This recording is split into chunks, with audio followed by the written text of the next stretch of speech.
نحمده ونصلي على رسوله الكريم. Okay, inshallah, we are continuing with our Arabic grammar lessons, the Nahwa lessons.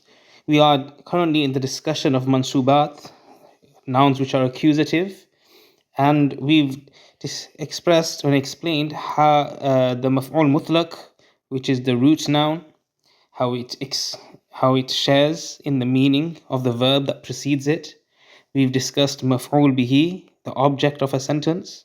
We've discussed mustathna most recently, which is about exemptions, and we said how its i'rab, how its case depends on the mustathna minhu being present in the sentence or not, and if the sentence is kalam mujib, if it's a positive or negative sentence, then these variables will have an impact on the vowel in case of mustathna, and we were focusing primarily on its nasab, when it is nasab, its accusativeness, if that's a word. And we've also discussed hal, which is used to express the condition and state of an actor or object, or both of them. And we have also discussed tamyiz, which is used to clarify ambiguity within a word. And today we will start by discussing the khabar of kana. It's very simple because it's just kana, which is a verb, and it is known in this case as an incomplete verb. And there are several other verbs which are similar to kana, so the rules of kana will apply for them as well. And we've said what they were already in the marfu'at section when we discussed the ism of kana.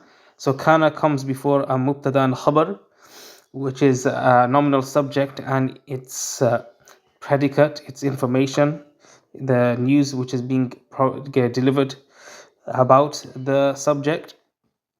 And the rulings of the khabar of kana are the same as the rulings of the khabar of mubtada, except it can come before the mubtada, even if the mubtada is ma'rifa. And even if the mubtada and khabar are both ma'rifa, the khabar can still come before the mubtada when it is the ism of kana and the khabar of kana, which we are discussing. This is different to a normal mubtada khabar statement. If both words are ma'rifa, then the first one is generally considered to be the mubtada. This is different, however. Then we have the ism of inna. So we also have the ism of inna. Remember, we said inna was from amongst the huruf the particles which are similar to a verb, al-mushabba bil-fi'l, and there are 6 of them: inna, ka'anna, lakinna, layta, la'alla. And when a noun and khabar come after them, then the khabar will be the musnad, and the ism will be the musnad ilay. So it should be ascribed to the particle of inna once it comes after it. For example, inna zaydan qa'imun. You'll note that zaydan is mansub, and that is our focus for this. So whenever we see an inna come before a noun, its effect, the way it governs the word after it is that it makes it mansub, it makes it accusative, and there's not much else for that. We also have the mansub of la for allati li nafi al-jins, for negating a genus. A genus is just a collective noun. It's just a word which groups together several species which share certain attributes, and then they will be grouped together in what we call a genus or a jins. So, for example, man, that is a jins. It groups together all those which have the attribute of manhood or manness. So the ism jins is a musnad ilay. So it's the word which is being ascribed to. So information is being ascribed towards the ism jins, and it's followed by a nakira mudaf. So this is important to remember, that the only times when the la of allati li nafil jins will actually govern its noun is when there is an ism that occurs directly after it. There's no word in between the la and the ism, and it's ism like fiha or something. And the ism of la is nakira, like I've said here, and it's mudaf or similar to mudaf. So an example of mudaf is la ghulama rajulin fi dari. There's not a servant of any man in the house. Similar to mudaf, we've gone over tamyiz and mumayyiz now, so we are aware of what is meant by similar to mudaf. Mushabah al mudaf, similar to mudaf, is that which provides a similar meaning to mudaf, like La 20 dirhaman fil kasi, and we said that tamyiz was used for clarifying ambiguity in the word before it. So 20 is 20, and dirhaman clarifies what 20 is. So there's no 20 of dirhams. You could translate it like that if you want to, but obviously no one does. Within lil fil kasi, in the bag. So this is when the la of allati li nafil jins is doing amal. It's governing words. So just to repeat, that's three conditions. The ism occurs straight after the la, directly after it. The ism has to be nakira, and the ism has to be a mudaf or similar to mudaf. If these conditions are not met, then the la, it might be present, but it will not govern the words that occur after it. So it will not be the amil. So, and that leads us to the next bit.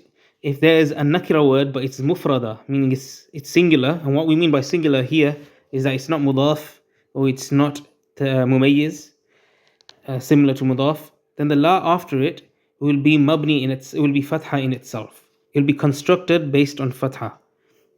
So la rajula fid dari. So you could say it's mansub within itself, and it's not because of the la itself. Then if there is a mufrad ma'rifa word, so if there's a ma'rifa noun after it, and it's not mudaf, or it's not the mumayyiz, similar to mudaf, or if there's an indefinite noun and there's something separating it from la, then these words will be marfu. Sorry about that. I need to update this phone, but I keep forgetting to do so. But at any rate, we are discussing if there is a mufrad ma'rifa word, so a word that is ma'rifa, it's definite, so it could be a proper noun, like in the example la zaydun fid dari wa la amrun, and it's not mudaf or similar to mudaf, then the noun zaydun in this case will be marfu'. And if there is something in between the ism, the noun, and the la, then it will also be marfu, like in the example la fiha rajulun wala imra'atun. You would note how in these examples there are two la's. So if these instances occur where the word is mufrad and ma'rifa after la allati li nafi al-jins, so it's not mudaf or similar to mudaf, and in between the ism and the la is another word like fiha, then there will be another la and another noun that comes after it.